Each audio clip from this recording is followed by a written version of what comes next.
काजी हमारे साथ हैं। जी हैदर भाई, क्या अपडेट है ई कॉमर्स की, क्या अपडेट है?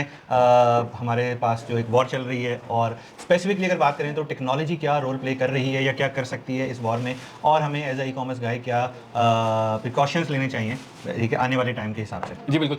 वैसे तो हमारा ये एपिसोड आपको पता है कि टेक्नोलॉजी से रिलेटेड, ई कॉमर्स से रिलेटेड, इससे रिलेटेड इन्फॉर्मेशन होती है और हर महीना हर हफ्ते हम लोग अपडेट कर रहे होते हैं। लेकिन इस दफ़ा क्योंकि आप जानते हैं कि कल ही इंडिया ने स्ट्राइक किया है एक काफ़ी बुज़दिलाना एक्ट के थ्रू सिविलियन साइट्स के ऊपर उन्होंने हमला किया है, तो थोड़ा सा उसके ऊपर हम बात करते हैं टेक्नोलॉजी के एस्पेक्ट से, क्योंकि definitely we are not experts for different wars और काइंड ऑफ टेक्निक्स, बट उसके अंदर जो टेक्नोलॉजी यूटिलाइज हुई है उसके अंदर जो अब नया वारफेयर जोन बनता जा रहा है, जो जिस तरीके से टेक्नोलॉजी यूज हो रही है हम उस पर बात करेंगे।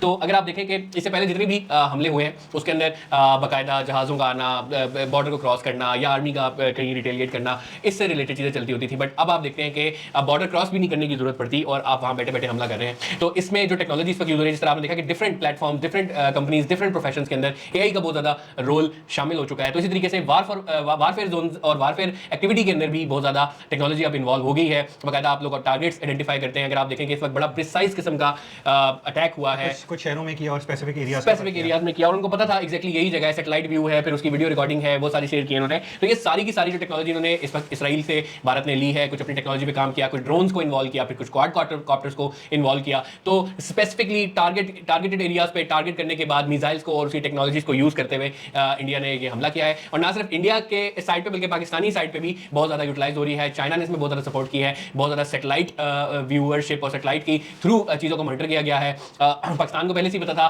कहाँ कहाँ क्या क्या एक्टिविटी हो रही है, इसलिए आपने देखा है कि बहुत ज्यादा कम कैजुअलिटीज हुई हैं। जहां मदरसों पे अटैक हुआ है, मस्जिदों में अटैक हुआ है, वहां पहले से वो जगह खाली करवा ली गई थी क्योंकि बहुत ज्यादा इंटेलिजेंस सपोर्ट थी यहाँ पे, और इसमें जो टेक्नोलॉजी यूज हुई है उसका एक बहुत बड़ा किरदार था। और आगे आने वाला जितना भी वारफेयर होने वाला है वो सारा होने वाला है आपका टेक्नोलॉजी, आपके टूल्स, आपकी टेक्निक्स, एआई, इसी के ऊपर। तो जोन सी कंट्री इस वक्त इसके ऊपर जो है सबकत ले जाएगी वही आगे कामयाब होने वाली है। बिल्कुल, जैसे हैदर ने भी कहा कि हम बहुत ज़्यादा एक्सपर्ट नहीं हैं इन चीज़ों में, जो हमें चीज़ें नज़र आ रही हैं उसके हवाले से हम सिर्फ बात कर रहे हैं कि जिस तरह से हमें कुछ दिन पहले हमारी आर्मी को या हमारी एजेंसीज़ को इन चीज़ों का आइडिया हुआ और उन्होंने प्रिकॉशंस लेना शुरू की, तो वो सारी चीज़ें भी टेक्नोलॉजी की तरफ थी कि आप डिफरेंट मूवमेंट को मैयर कर रहे हो और इस तरीके से काम कर रहे हो। तो अल्हम्दुलिल्लाह हमारी जो आर्मी है, हमारी जो फोर्सेस हैं वो बहुत अच्छा काम कर रही हैं, हमें सेफ गार्ड कर रही हैं और मुल्क को उन ख़तरों से बचाने की कोशिश कर रही हैं। और उम्मीद करते हैं जो आने वाला टाइम है उसमें और बेहतरी हो और अच्छे से चीज़ें चलना शुरू। बिल्कुल ऐसे ही पूरी कौम इस वक्त जी पाकिस्तान के साथ बिल्कुल यकजा हो गई है और पूरी कौम इस वक्त खड़ी हुई है अपने सिपाहियों के साथ, अपनी आर्मी के साथ, और हम एक यकजा